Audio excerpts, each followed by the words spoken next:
Your 2019 Heroes Among Us environmental category recipient, Clark Porter of Waterloo.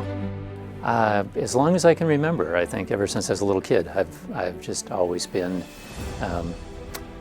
interested in nature, like to spend my time outdoors. I just always wanted to stay in touch with it, I guess. I always want to have one foot planted in the fields or woods or whatever. I first became interested in soil health and in the biology of the soil and how unique that ecosystem is. I mean, it's as diverse as a coral reef and just as delicate in many ways and just as productive if we can harness that and not damage it. And that got me to thinking about cover crops and other sorts of interventions I could do to try to rebuild our soil.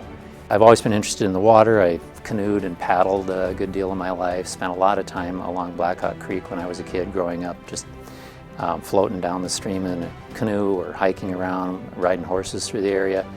I read too about Blackhawk Creek being an impaired stream, according to the Department of Natural Resources. So I started doing some things on my own farm in terms of saturated buffers and other things to try to filter the tile water, but also started to get involved in trying to organize a community group around Blackhawk Creek, and kind of snowballed and began working in that area on a volunteer basis and started a group, Blackhawk Creek Water and Soil Coalition, and then we got licensed as a nonprofit for this in the state. Yeah, I work with farmers and conservation efforts and soil health and water health.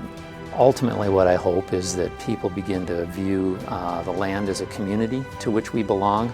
I'm quoting Aldo Leopold there, but all of us share in it, all of us eat, all of us live on the land, all of us are impacted by decisions that we make about agriculture, whether we're farming or not.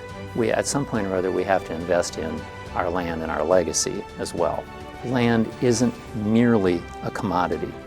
It's something that we invest in just as we might invest in the futures of our children. And if we invest in the land, we are investing in the future of our children. And same with water. I think it's incumbent upon all of us to be conscious of it and do something. And some people are in a position to do more. And all of us are in a position to take some step. Clark Porter, your 2019 Environmental Heroes Among Us.